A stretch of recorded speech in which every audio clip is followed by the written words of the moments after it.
নমস্কার বন্ধুরা, আমার রান্নাবান্না চ্যানেলে সকলকে স্বাগত। আজকে আবার একটা নতুন রেসিপি নিয়ে তোমাদের সামনে হাজির হয়ে গিয়েছি। তো দেখতেই পাচ্ছ, এটা একটা শাক। কী শাক তোমরাই বলো। আর থাম্বনেল আর টাইটেল থেকে বুঝেই গেছে এটা কী শাক। এটা হচ্ছে বেতো শাক। তো এই বেতো শাক ভাজারই রেসিপি আমি তোমাদের সাথে আজকে শেয়ার করব। এর আগেও এই রেসিপি আমি শেয়ার করেছি। ভালো লাগলে প্লিজ লাইক করো, কমেন্ট করো, ফ্রেন্ডস অ্যান্ড ফ্যামিলিদের সাথে শেয়ার করো। বেতো শাকে আমি দিচ্ছি আলু শিম ভাজা, মানে আলু আর শিম দিচ্ছি, বেগুনও দিয়েছি, আর কাঁচা লঙ্কা, চেরা কাঁচা লঙ্কা দিয়েছি, কালো জিরে ফোড়ন দিয়ে তাতে এগুলো একটু ভেজে নিচ্ছি।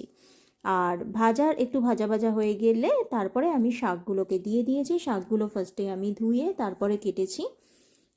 কেটে তারপরে আমি আলু আর শিম ভাজা ভাজা হয়ে গেলে শাকগুলো দিয়ে দিয়েছি। ব্যাস, তারপরে আর কি নাড়াচাড়া করে পরিমাণ মতো নুন মিষ্টি দিয়ে নামিয়ে নেব। ব্যাস, দেখো আমার বেতো শাক একদম চটজলদি রেডি হয়ে গেছে। আর গরম গরম ভাতের সাথে তো দুর্দান্ত লাগে। পরিমাণ মতো নুন মিষ্টিটা কিন্তু অবশ্যই দিও। চাইলে সর্ষের তেলেও করতে পারো, রিফাইন তেলেও করতে পারো, যেটা খুশি। কিন্তু দেখেছো তো কত তাড়াতাড়ি রান্নাটা হয়ে গেল। তোমরা অবশ্যই বাড়িতে করো আর কমেন্ট করে জানিও কেমন হয়েছিল বেতো শাক ভাজা খেতে। তো চলো আজকে এই পর্যন্তই থাক।